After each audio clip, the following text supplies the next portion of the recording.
in our own way. Thanks for joining us. Happy New Year to everybody.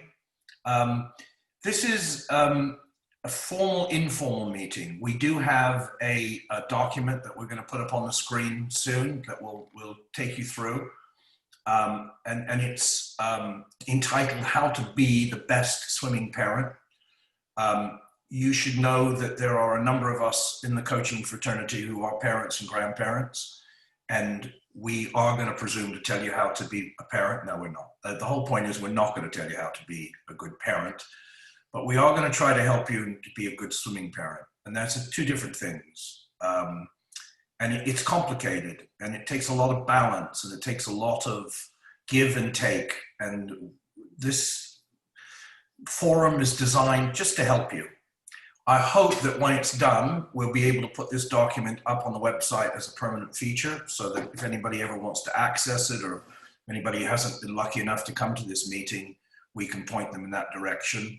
But it's just pointers and guidance. And it's obviously from a swimming coach's point of view, but as I say, there are a number of us on the forum who are parents and grandparents, and that I think we understand an insight then into both how we want swimming to go, but also what you're going through as parents. And it's not easy, particularly as the child gets older. I'll ask you all to be on mute if you wouldn't mind. And then if you have any questions, do we have a chat section, Matt? Yep. Yeah, so if you've got any questions, put them in the chat section. And then if we have time at the end, we'll respond to it, okay? Let's start off with some good news, really good news. And that is Lee Spindler and his wife had a baby girl, and she's well, and mom's now back at home. And, you know, as we said in the coaches meeting the other day, Steve Wadey's now going to start thinking about 2032, getting her ready for the county championships in 10 to 12 years time. So that's great news. The other good news, as far as I can see, is the numbers of COVID cases are coming down. Guildford actually is really coming down quite fast. We're hoping that we're going to be back in at some time during the course of this term.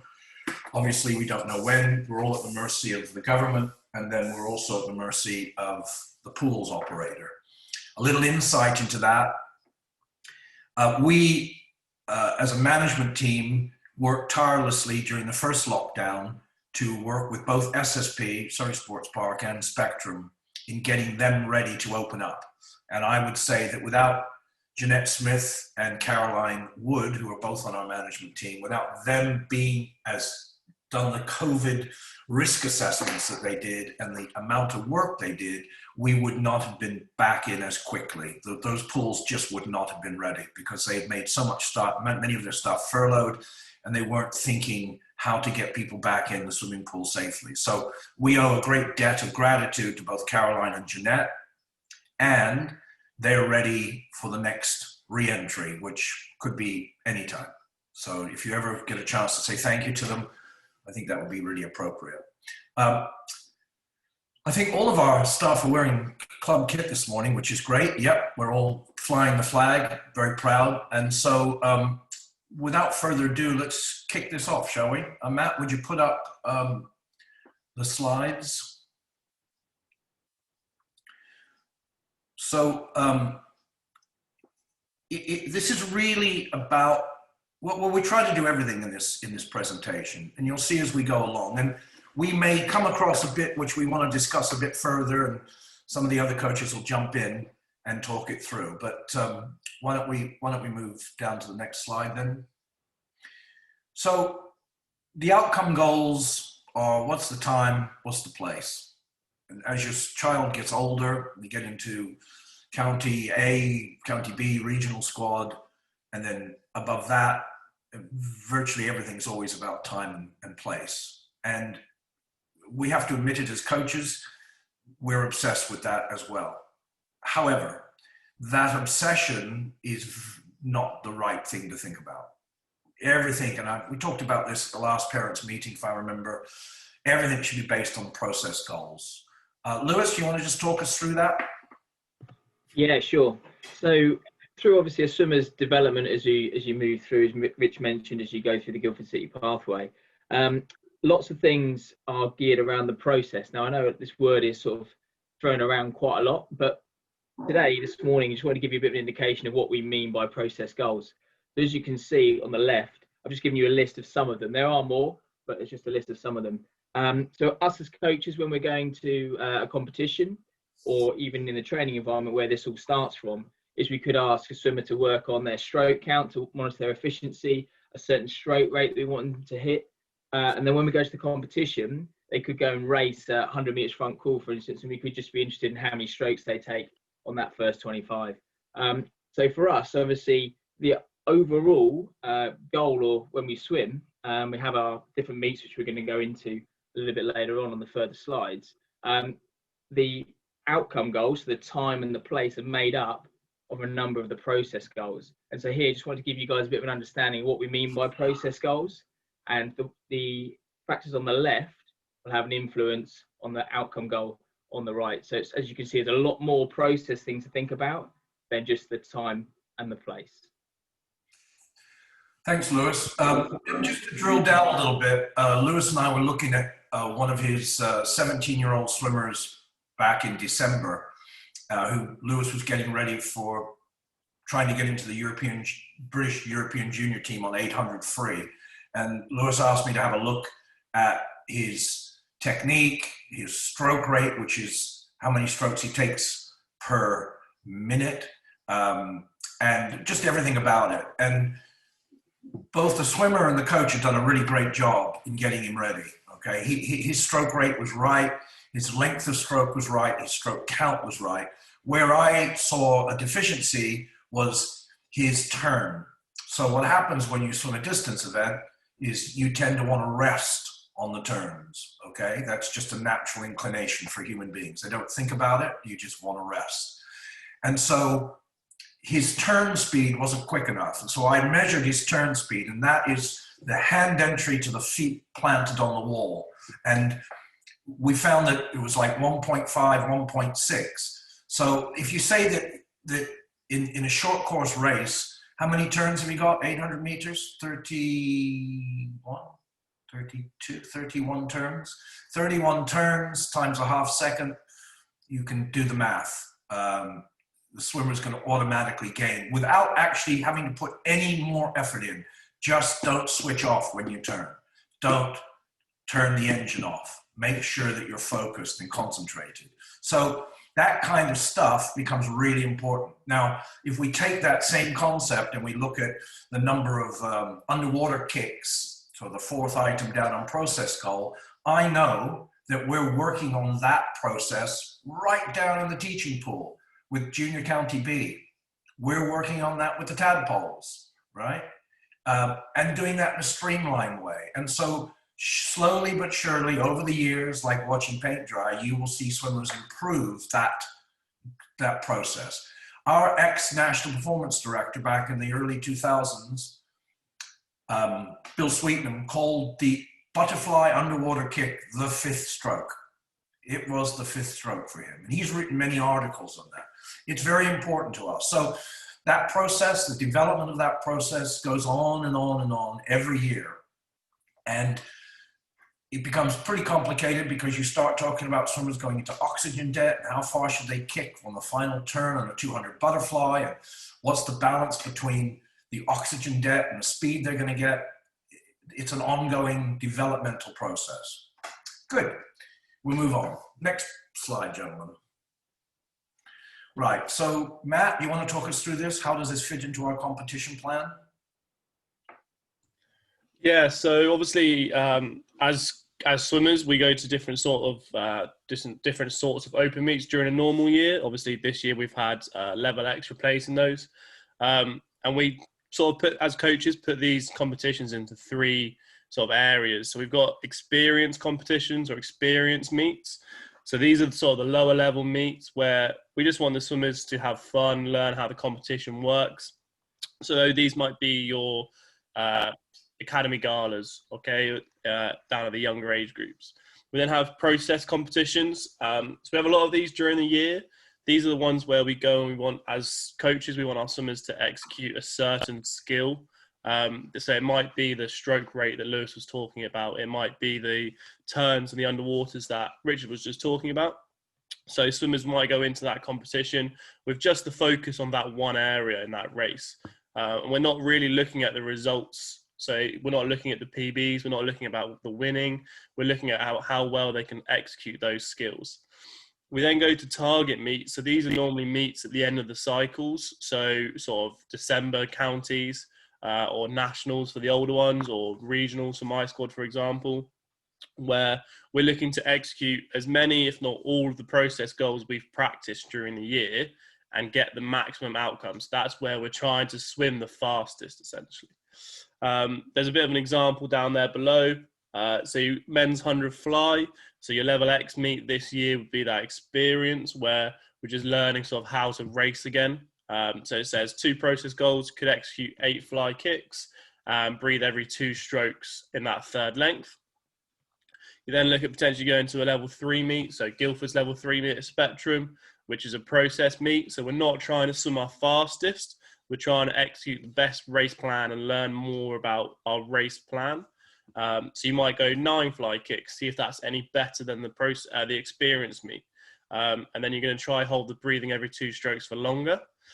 And then if you go to counties in January, that could be your target meet. Okay, so obviously for Steve's squad or some of the younger swimmers, counties is a bit more of a target meet. It's somewhere they want to be going and swimming as fast as they can.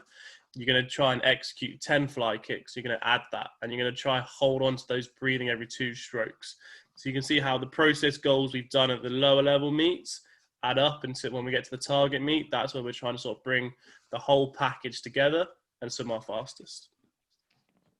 Thanks, Matthew. Let's move on to the next slide. Just go back to the other slide. Sorry, Guy. I apologize. So just again to try to get through to you guys about this, to the parents. So you can see that as coaches, we don't expect the swimmer to PB at every single meet.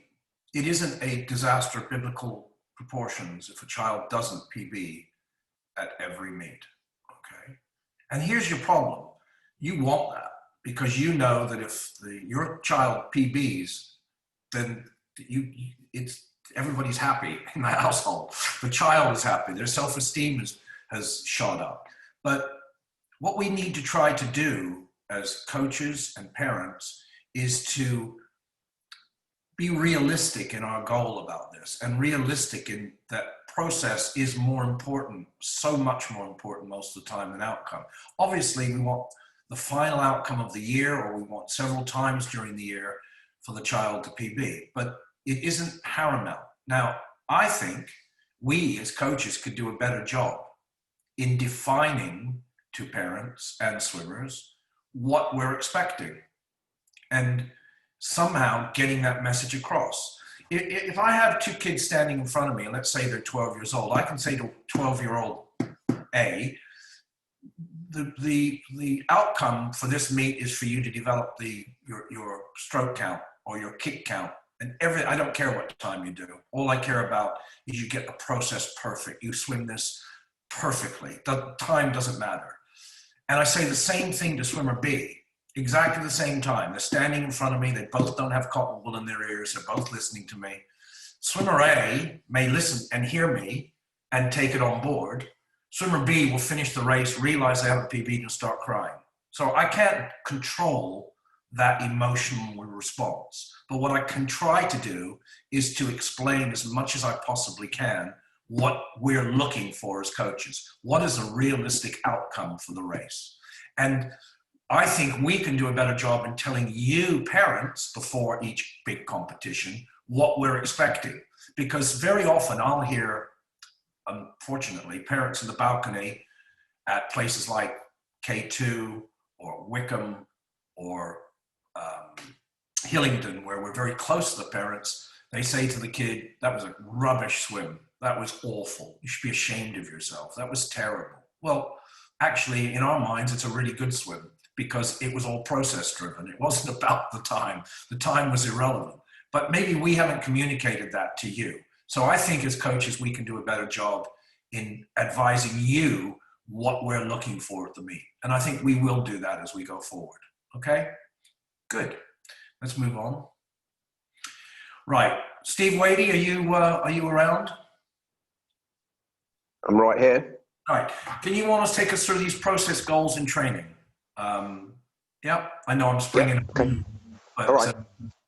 you're fast on your feet, Steve. I know you can think this way. Yeah, so the really important thing is that obviously a swimmer isn't going to be able to suddenly magically manage a whole outcome in one go at a competition. These are areas that we focus on in particular in training, and those processes are worked on a constant basis in training. So at the top of the page here, where you have at an elite level, the major determining factor of success is the athlete's skill level. Well, that elite level, yes, every elite swimmer is still working on process goals in training. Equally, the youngest possible swimmer, a swimmer in tadpoles in the small pool, is going to be working on streamlining, pushing off the wall in a streamline position, working on learning how to do dolphin kick underwater properly. And as they develop through the squads, therefore, each squad will be working on different process goals in training as Richard mentioned, to help them when they come to that outcome meet. Okay, so each session that we're employing as a coach is designed to improve each skill level of that individual swimmer. Though there will be process goals for the squad as a whole in terms of what we are working for as a squad, where we would expect a squad to be in terms of their ability level. Equally, there will be individual process goals for each individual swimmer, because we know that where one swimmer may well be able to naturally do 15 meters underwater on their dolphin kick because they have an amazing dolphin kick, there will no doubt be a swimmer that really struggles on that individual skill. There's swimmers that will be natural breaststrokers who are excellent at APLs, and other swimmers who are working on IM who struggle to do a good APL. So these are the factors that we as coaches work on to help each individual swimmer to become effectively take ownership for the process goals in training. And those skills that they develop and are practiced in training, we're constantly working on, so that instead of it becoming a real major thought process for them when we come to competition, they've done it so many times repeatedly in training, and they focused on it, that it becomes muscle memory. It becomes second nature. They do it without thinking about it, which is essentially what we need to have, because when they're racing, they don't want to have to be thinking about certain areas. They want to be able to do it naturally. Though swimmers can think about a lot when they're training and racing, the more that an athlete can do things naturally without having to then think about it is extremely important. But that does take many hours. It's normally around 1,000 hours of process-driven work to be able to get a swimmer to be able to do it more naturally without having to think about it so much. Okay. Thanks, Steve. Okay. Yeah, that's good. I mean, I was just going to touch on the basis that there are parents on this forum who'll say, well, wait a minute. You're talking a lot about technique work here. You don't do any technique work, or you don't do enough technique work. And that's been said to us for I've been head coach for 23 years now, and I've been told that for 23 years. You don't do enough technique work. You don't do any technique work. Well, I've said all along, we will not put a flag up when we're doing technique work. The red flag goes up, they're doing technique work now. And then the blue flag goes up, they're doing endurance work now. We're doing technique work all the time. I think I said all the time. Technique work carries on through endurance work, through technique skills work, through everything. And we're constantly picking up swimmers on getting everything right all the time. And the problem you have in this is that we're not building synchro swimmers. We're not building people who are going to do synchronized swimming. We're building swimmers who are going to swim competitively. So the technique work is about becoming the most efficient, propulsive human you can be in the swimming pool. And it takes into account everything. You've got stroke work and you've got race skills work. So it's a constant ongoing process. And then I also can hear a parent saying in their mind, well, wait a minute, if my child's doing butterfly badly right now at the age of 9 or 10, illegally or badly, they're repeating that. That's their muscle memory. And I've had that argument with a parent before, a pretty prominent parent years ago. Trust us to deliver your child's education. Trust us to get the technique right. If your kid at 9 or 10 isn't swimming butterfly correctly, they will do by the time they're 11 or 12. It'll happen. It just takes time sometimes for people to gain that skill, to acquire that ability, for their bodies to be able to understand what their brain is telling them. So it just takes time. And you can't compare your child with the swimmer next to them, who may be the best butterfly swimmer in the world. Your kid will eventually get it. It's patience and time. But I think we get to that later. Next slide, please, gentlemen. So the process goals and confidence, and this is really the big one. So the more a swimmer trains, the more that they enjoy their training, the more that they really listen to their coach and adhere to the training program, the more chance we have of building confidence. Okay, when I was actively coaching, I would say to any of my senior swimmers, when you stand behind the block in a major competition, whether it be British Nationals in April, or the Summer Nationals at Ponds Forge, if you've done the work, you will stand behind that block and be confident. If you haven't done the work in training, you're going to have doubts. And that's really where we get to. So it all comes down to training, training, training, training. It's more important to us than the competition. And that's a tough thing to say because, of course, the competition defines who you are. But it's the training that lays the foundation. Next slide, please. Oh, look at that. Robert Kiyosaki. It certainly does. Okay. Let's go to Nick Brooks. You think you can have a crack at this one, Nick? I can certainly give it a go. Okay, so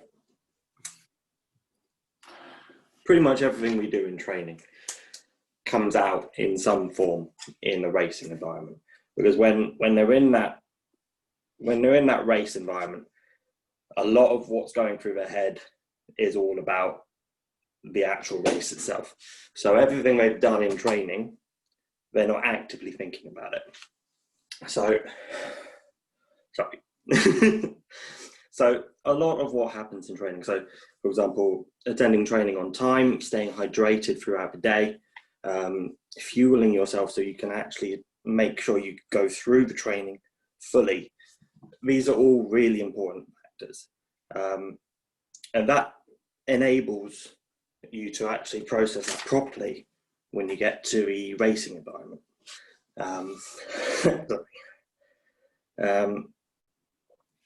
Yeah, it's the actual confidence on race day. It does come down to whether or not you as a swimmer have fully engaged in your training, fully engaged with what the coach is telling you, and are confident in yourself that you can do and pull off what your coach is after. Okay. Thank you. Let me just pose a question, because everybody can read Discipline and Training. You can all read this. So when we get a swimmer in an evening session, let's say they show up at the Spectrum at 6:30 for County B, and they've come from an afternoon of games at school, or we get a swimmer that shows up at 7 o'clock at SSP in a regional squad or County A, and they've just come from a school swimming gala, or they've come from a cross-country match, or they've come from something where they've expended energy. Is their training going to be compromised? is their training, is their focus, is their attention? Do they have enough strength? Do they have enough wherewithal to then do a 2-hour swimming training session where the coach is demanding that they focus on every detail? This is the kind of dilemma we get ourselves into, where our swimmers, in a lot of ways, up to the age of 15 or 16, are in conflict some days with their swim training. Now, I know that if a child goes to virtually every training session in the year, they attend the coach, they listen, they learn, they absorb, they want to please the coach, they want to please themselves, all those things, that they're going to have success during the course of the year. It's automatic. But how much conflict do we put them in?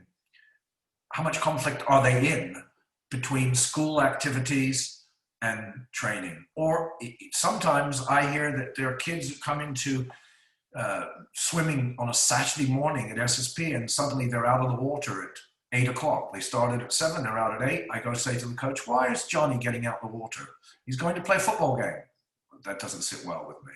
If you're going to be in the high performance section of the club, that doesn't sit well with me. You've got to, you can have 2 activities, you can have 3 activities, but don't put your swimming in conflict, because it tells me that you're not that serious. It tells the coach that you're not that serious.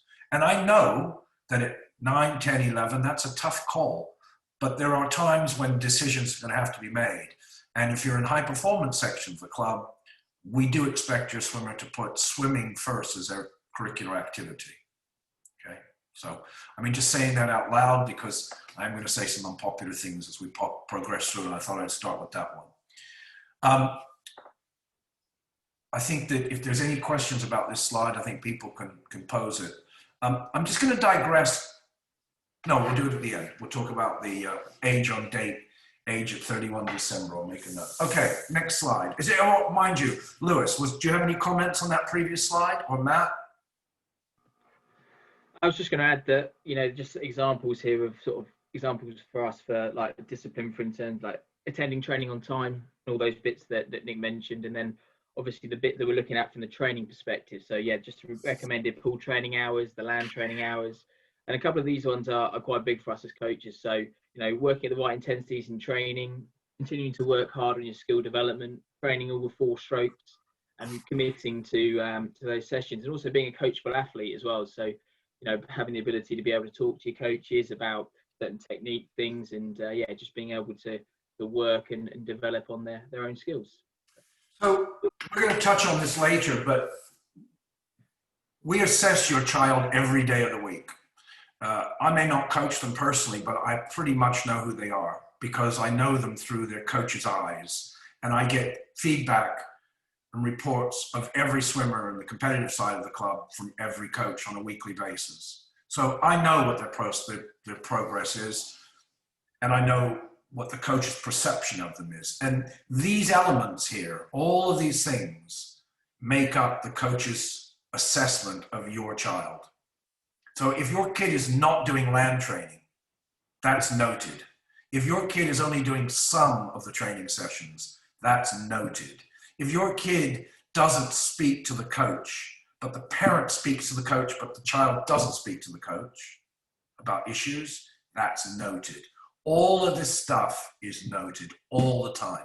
Your child is being assessed literally every session, all the time, even off session.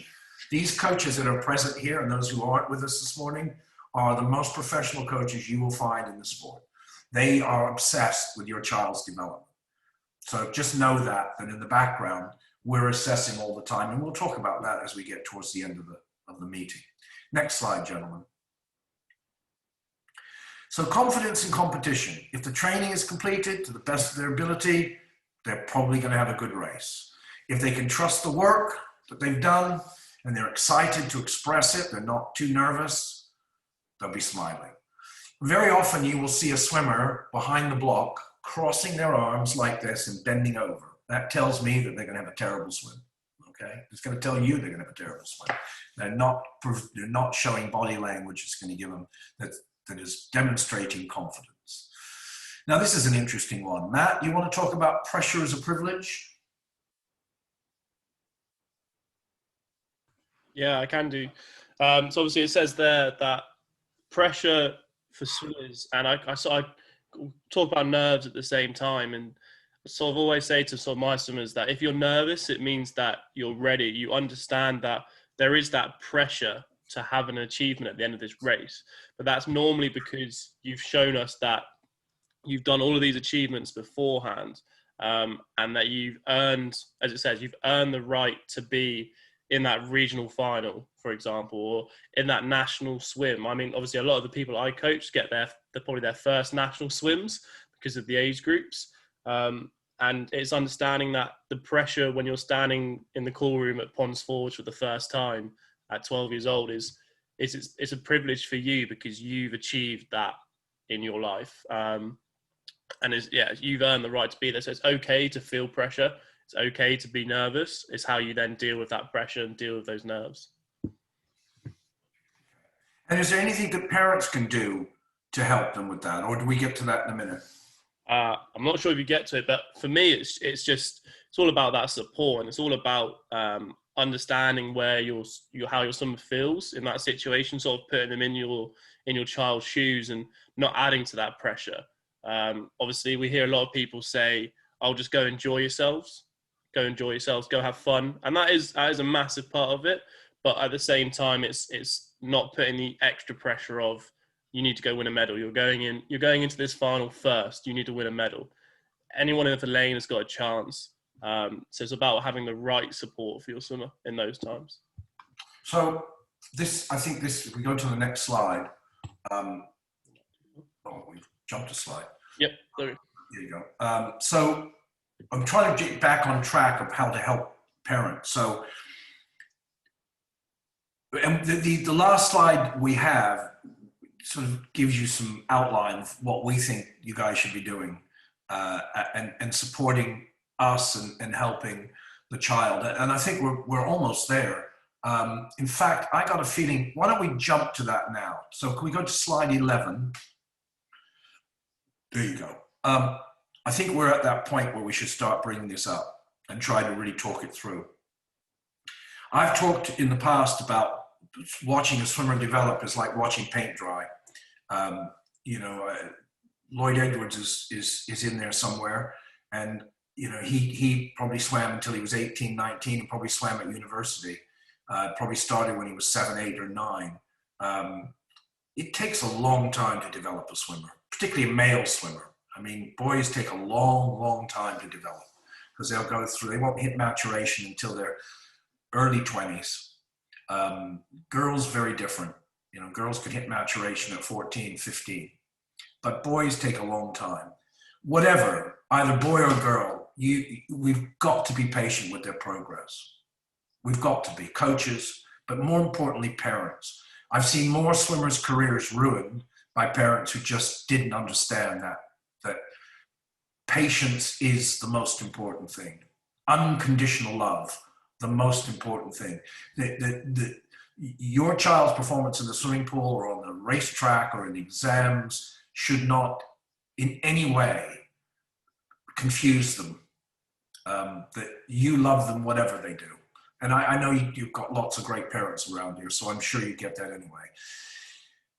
There are some parents who will not accept loss. Some parents who will not accept the kid didn't PB. I mean, I just had a dream last night, reminded me of one of the worst parents in the club, who unfortunately is still with us in one form or another, who stood at the top of the stairs at Ponds Forge after the national championships, I won't say what year, I won't say what gender, and said to me, "You did not coach my child properly during the year. And they just didn't succeed. And they didn't get a PB because of your coaching, Richard Garfield." And I said, "Really? You forget that your kid took 4 months off for GCSEs this year? You don't think that may have impacted their performance at the national championships?" But of course that fell on deaf ears because there are some parents who will not accept loss, who will blame everybody else. My country has a president right now who blames everybody else except himself for everything, okay? So we need to learn that the child has to lose graciously and win graciously. The biggest happiness I get sometimes when I see two Guildford swimmers racing against each other in the county championships and the regional championships, next to each other in the lane. One beats the other, and they reach across and they shake hands. It's the best thing. It's great. The loser is accepted they've lost, the winner's accepted they've won, but both are gracious. And that's what we're trying to teach them every day of the week. Fun and enjoyment, that's a difficult one, but it is got to be the focus for the younger swimmer. We've got to keep the young ones engaged. They're there to enjoy themselves. Even the older ones, enjoyment comes from hard work for the older ones. It comes from the difficult, demanding, tough sets that sometimes they get set. It comes from the acquisition of skill. But for younger swimmers, they've got to have fun and enjoyment just to keep them engaged, because swimming is not an easy sport. It's almost thankless sometimes. Parents need to make sure that they are tolerant of mistakes and poor performances, okay? So when your kid really swims badly, just be supportive, hug them, tell them it'll be okay, and the next time it'll be okay. If you get worried and you keep seeing poor performances, contact the coach confidentially and have the conversation. What can the coach do? Is the coach doing everything they can do to help the kid? My guess is they would be, but a heads up from the parent, for children who are sometimes reticent, don't want to speak to the coach, is not a bad thing. But bear in mind that what we're trying to develop is a relationship between the coach and the swimmer, not the coach and the parent. Okay. But a heads up, a tip, my kid's really feeling bad, could you have a word with them? We don't mind that. We in fact encourage that, okay? Again, most of you would be very calm and dignified at sporting events. When the child doesn't do well, or when a child does do well, very often, again, way back in the past, a child will come off the swim and go straight up to the balcony to their parents to be debriefed by the parent, manager, coach.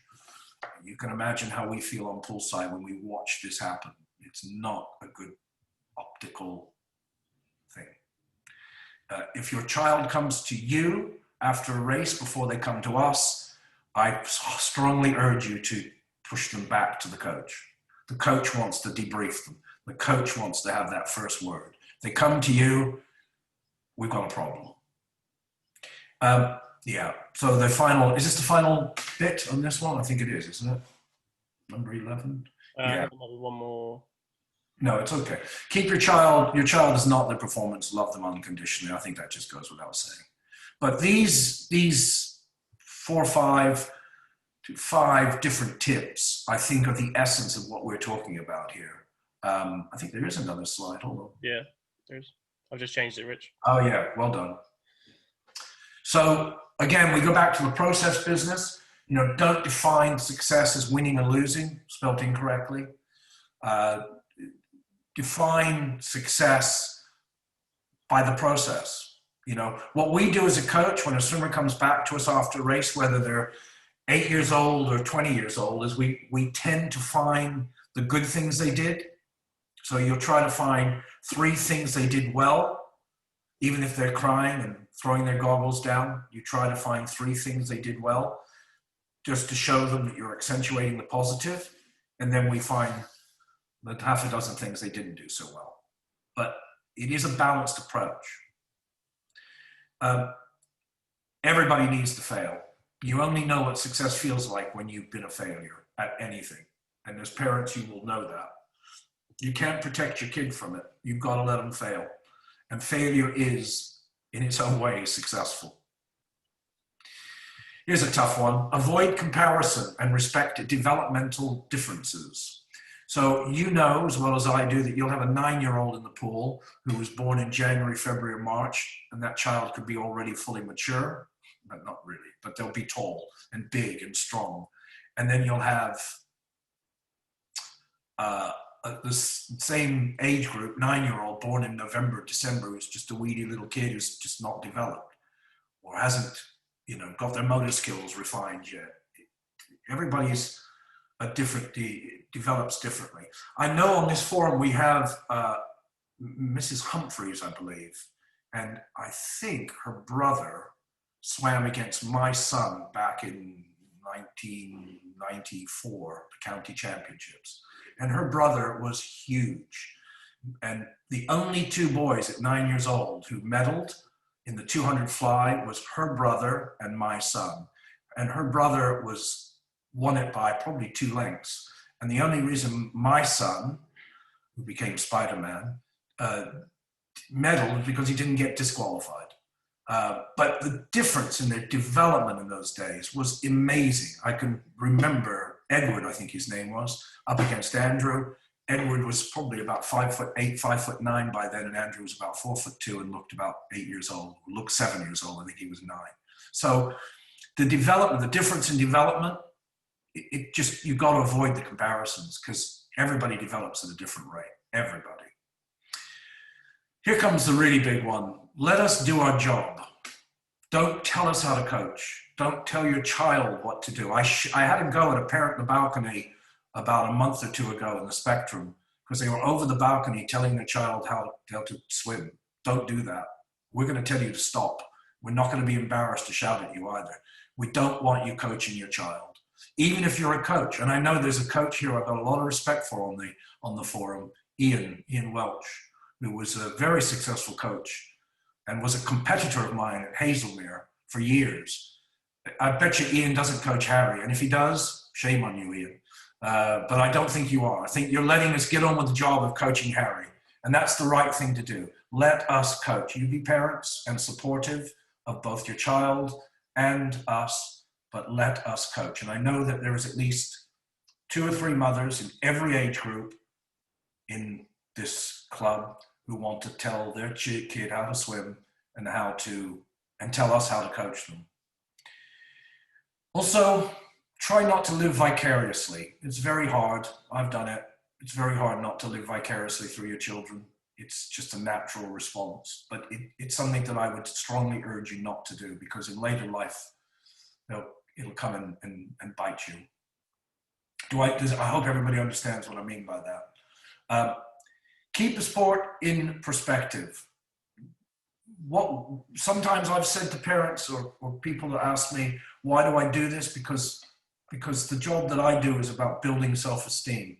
It's about building self-confidence. It's really sometimes nothing to do with swimming.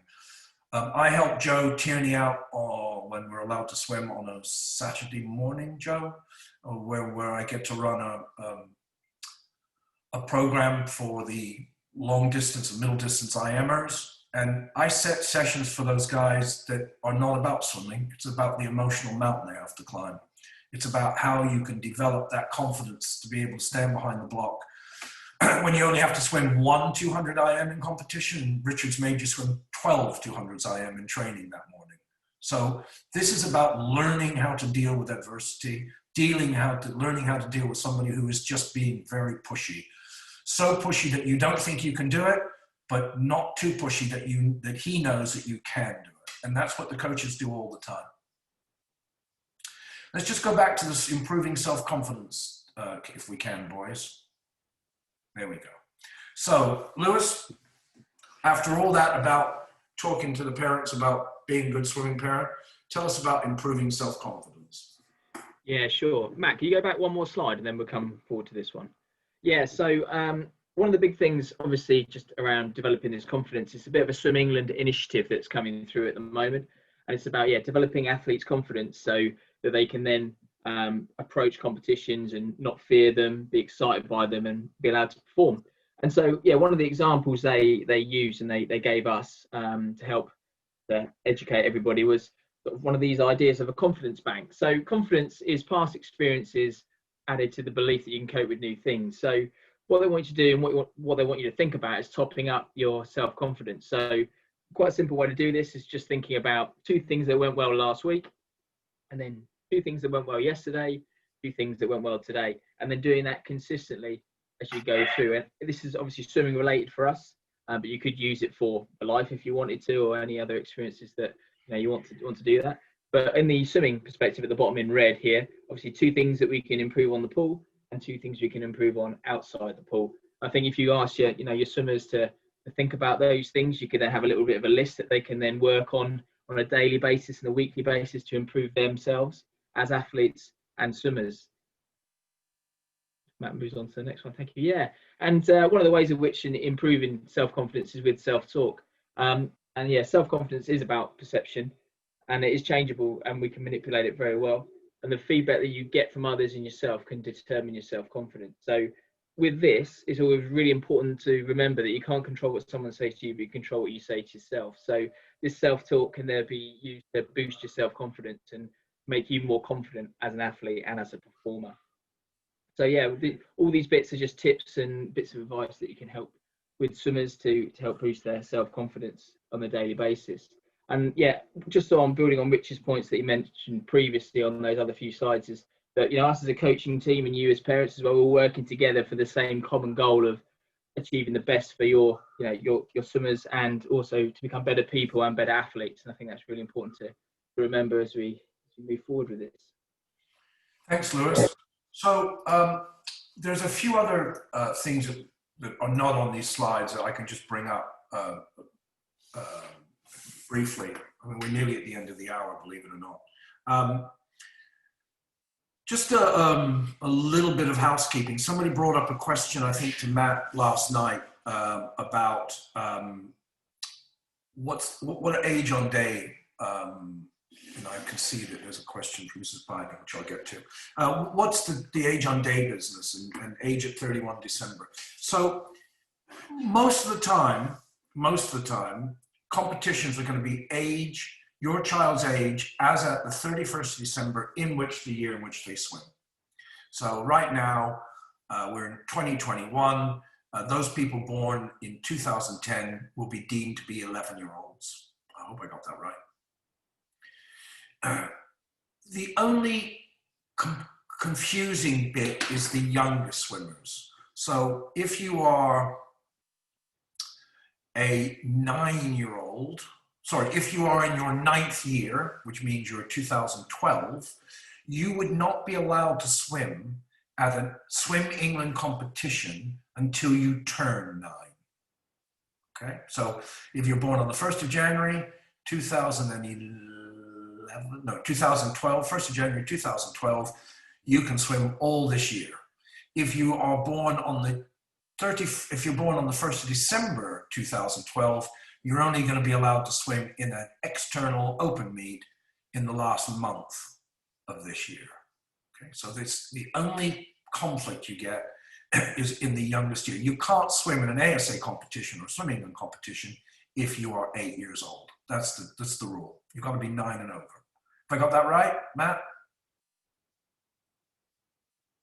Yeah, I believe so. Yeah.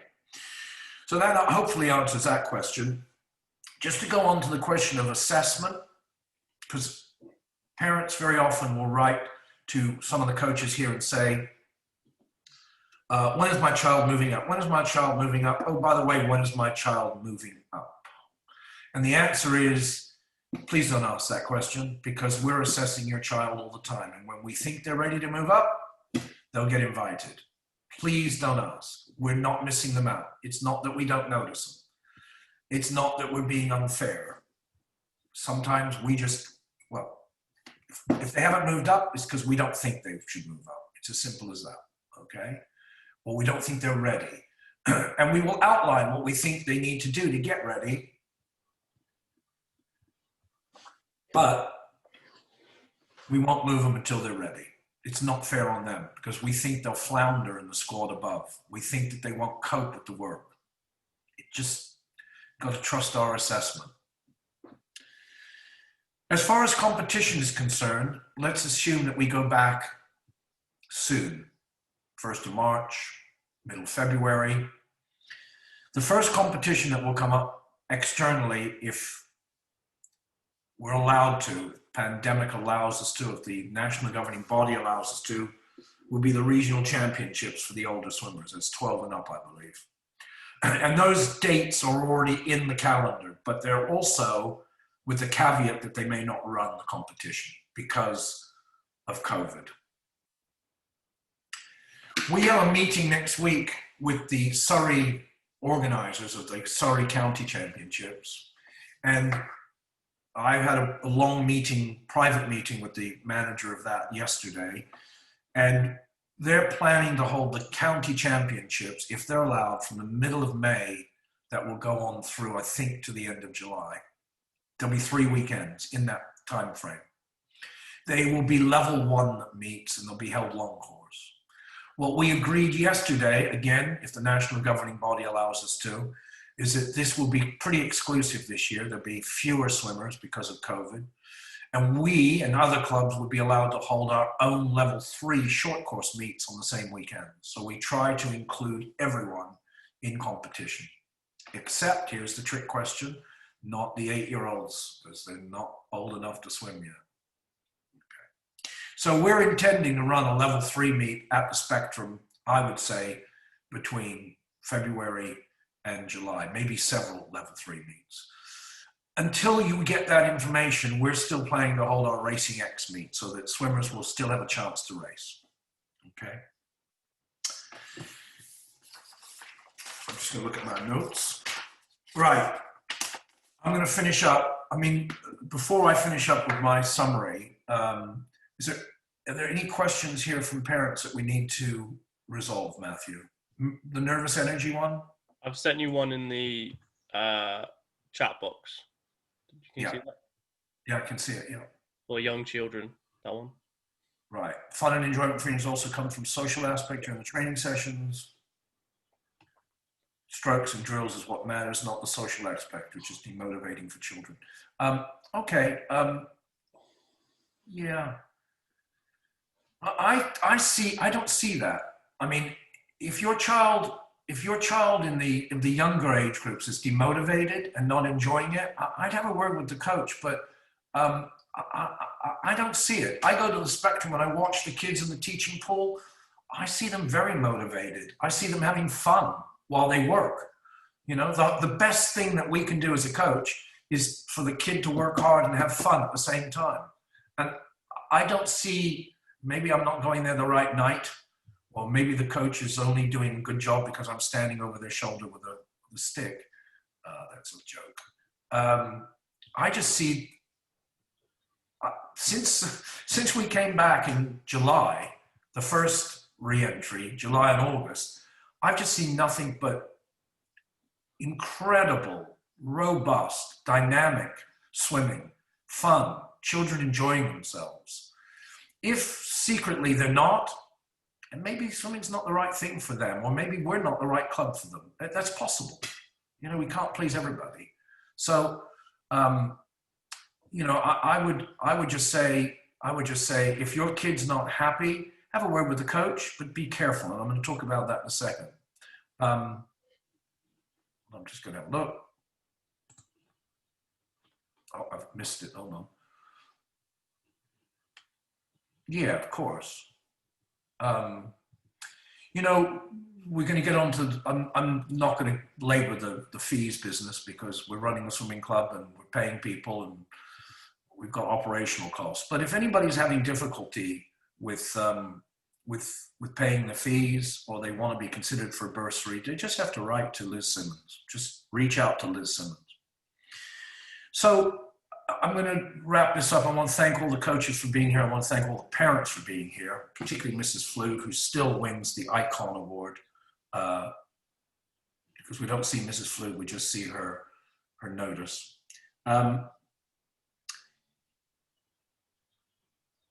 I told you earlier that there was a parent who didn't approach me, they waited at the top of the stairs at Ponds Forge to attack me many years ago.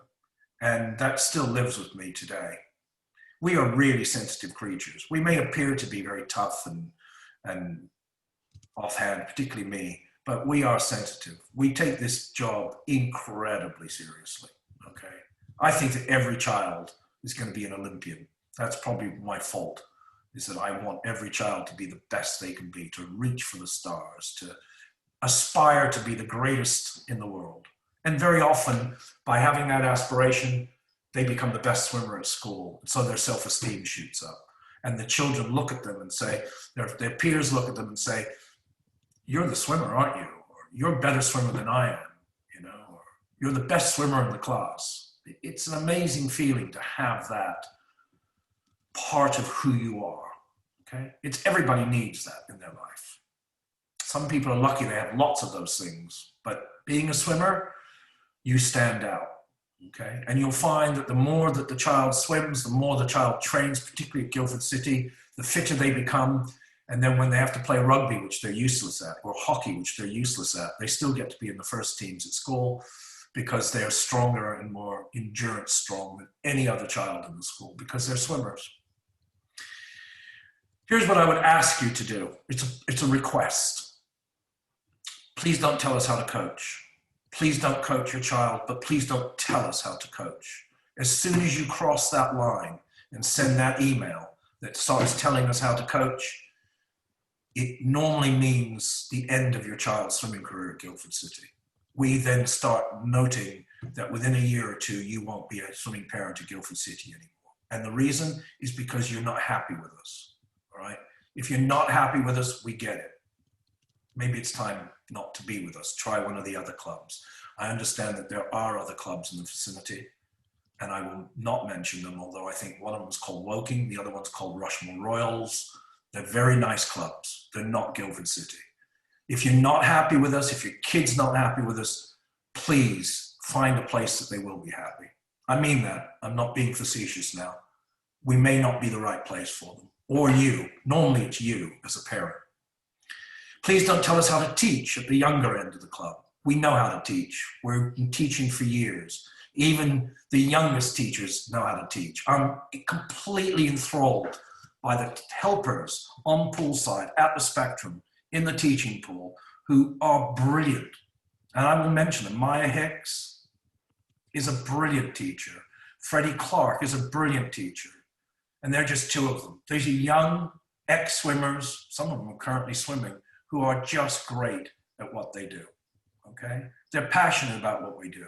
We don't employ people in our club who aren't passionate and driven about what they do. So please don't tell us how to teach. Here's a good one. Please don't tell us how to run our business. If I get an email, or if I found out an email's been sent to our chairman behind our backs telling us how to run the club, I have a good mind to call you up and say, what business are you in? Well, I'd like to know because I'm a chartered accountant. So you tell me what business you're in, and I will give you lectures and advice on how to run your business. Don't tell us how to run our business, and we won't tell you how to run your business. That's very personal to me. And by the way, I am a chartered accountant. If you approach other clubs for trials, or if you're thinking of going to one of the boarding schools, please tell us, because we find out about this way before you even do anything. Coaches, you know, I'm the chairman of the Southeast Region Coaches. Every coach in the Southeast is loyal to me. That's outside of Guildford City. I'm like the mafia don. They'll all come to me and say, well, by the way, Rich, swimmer X is coming for a trial. And I go, oh, really? That's very interesting. So we know what's going on in the background all the time. I know that sounds horrible, but please talk to us. If you're not happy and you want your kid to go for a trial at Rushmore or Woking or Sevenoaks or wherever it is, just say to us, we're thinking of moving, and we'll have the chat. We're not embarrassed or ashamed. We want to do the right thing for your child. Just remember that we are incredibly driven, we're very sensitive, and we want the best for your child. Julie Punter knows that, don't you, Julie? She's nodding, all right? Julie's a coach, and a really very, very good coach at another swimming club, and her daughter's with us. And I see her daughter smile at every training session. And so I know that Julie's happy because she's kept her kid in the club and not taken her back to where she coaches. So guys, you know, I just hope that we've helped you. I'm sorry if we've been a bit aggressive about certain things. There are lines I just don't want you to cross, because when you do cross them, it puts you in a really bad place with us. Rich, can I just add something very quickly?